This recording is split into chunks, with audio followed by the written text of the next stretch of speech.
Right, this the second part of the same exercise for E3. In part 1 we talk about the parallelism and collinearity of vectors. Here we're going to look at applications of those ideas and the concepts to solve vector related problems. Start with this one. I'm here to say these 3 points ABC are collinear, and that means if we sketch, this is probably look something like this. Probably it's wrong, doesn't really matter in terms of the order. And when they're collinear, we then say that AB, a vector, is can be written in this form, KAC. And so here let's find the vector AB. If you recall, it's actually a vector OB minus the vector OA. And if you do this carefully, you would get the vector 9, negative 6, and 3. Okay. And then we try to get this vector AC, OA. You look at the coordinates of the, and so this is a 15, or actually minus 15, and then the other one is A plus 3, and last component would be B minus 4. And let's replace these two vectors into the relationship. So it's 3, something into the K. So what we do, we're going to find K first, probably K, and then try and determine the values of A and B respectively. So if we just compare this, do one more step, 15K, and this is KA plus K times 3, and this is KB minus 4K, and this is a 9, negative 6, and 3. So what we do is we're going to compare component by component. Let's go here, and so we compare this component with this component, and immediately we see that 9 is equal to minus 15K, and K is therefore negative 3 over 5. And similarly, we compare the second component, minus 6 is equal to KA plus K3, and so minus 6 is I can factor the K, so it's negative 3 over 5, A plus 3, and this will be also cancelling out the negative, so A plus 3 will be equivalent to, here's 5 times 2, you get 10, so A is 7 here.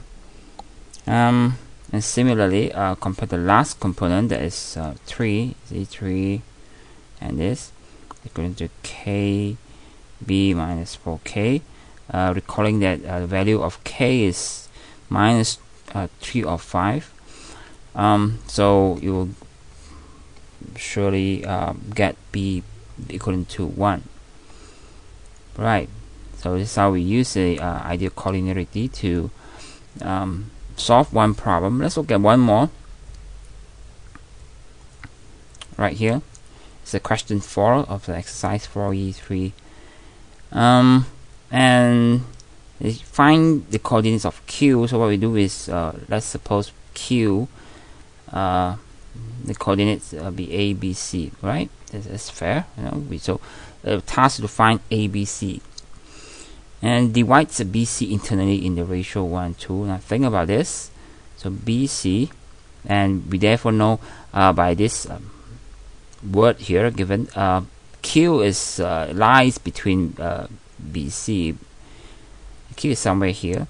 The idea is where, and then the question actually, and this ratio gives us a good idea where Q is, because it says basically that Q is a BQ is a 1 unit. If that's the case, then QC is equivalent to 2 units of BQ. So Q is somewhere here, and what we do is we divide BC into 3 equal parts in length in terms, and so BQ will be 1 part, and this is the BC is like 3 parts of, and which are the same length as BQ, and that, in other words, we say that BQ is 1/3, right, of BC. And then now we can then do something about this. Oh, it's bad. This is BQ actually. I'm sorry. Alright. And so BQ, since Q is A, B, C, and so here we have OQ minus OB, and here's 1/3, and this is the vector BC. And so this is we just calculate OC minus OB, right? And here we have the vector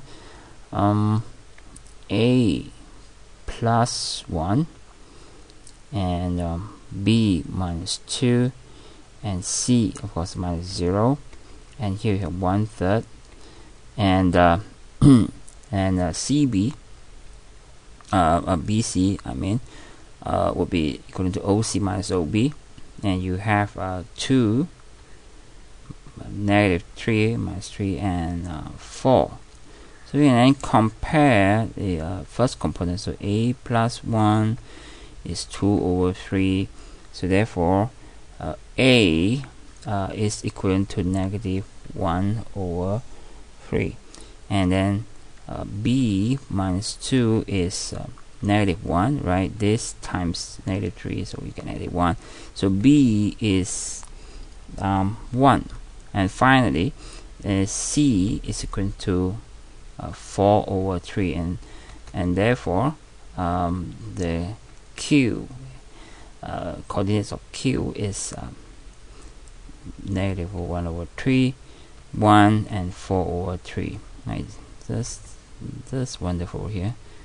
And just I want to look at one more. I think I have time to do that, and the reason because this the same questions, but this part B is quite challenging in some sense. But I just want to look at how we settle the first part, and I'm going to skip some of those working in the middle, and you go about your work doing the finding the solution, and give you the answer in some way. And how do we start this? Now read this. Let me delete this. Okay. Now find R if R divides CA externally in the ratio 3:4. Now the key is to sketch this. If we're able to sketch this, then our job basically is half done, and you just need to do a bit more, and the rest of this algebraic calculation. And so CA, imagine the CA here. Simply two points in space, and R divides CA externally in the ratio 3:4. That means RC ratio RC and RA. That's meaning R divides CA. So it means RC RA. You get it? Is 3:4. What does that mean? Means which one's longer, and ask yourself. Now, of course, the idea is that one way to look at it is look at this. The RC ratio RA means RC divided by RA is equivalent to 3 divided by 4, and you have 4 RC equals to 3 RA, and means which one's longer here. Okay, maybe do one little step. I think just put it back here at 3/4. Right, so it means RC is shorter than RA. That means only one thing. That means R must be somewhere here, and actually it's 3/4 of RA. So if this is 1/4, so it's 1/4 less than RA. So that means, but this diagram is not good enough. I need some space, more space. Say here, C, it will be 1/4, 2, 3, 4, and this is where Q is, or R, I'm sorry, and this is what we're talking about. And so you can see RC is 3 over 4 of RA. And so I just want to guide you a little bit. So you start with the RC is equivalent to 3 over 4 RA. And what you do is you let R be, say, PQR. And then you just continue with the work here. And you should get the answer. And then you check the answer at the back of the book. That shouldn't be a problem. But we'll just give the answer to you here. You would get R be -5, -7, and 13. Alright, so try your best to do this, but because I've already been giving you hints how to go about doing this, the starting part of it, and all the best, and I hope you try the other questions of this exercise, and yeah, all the best.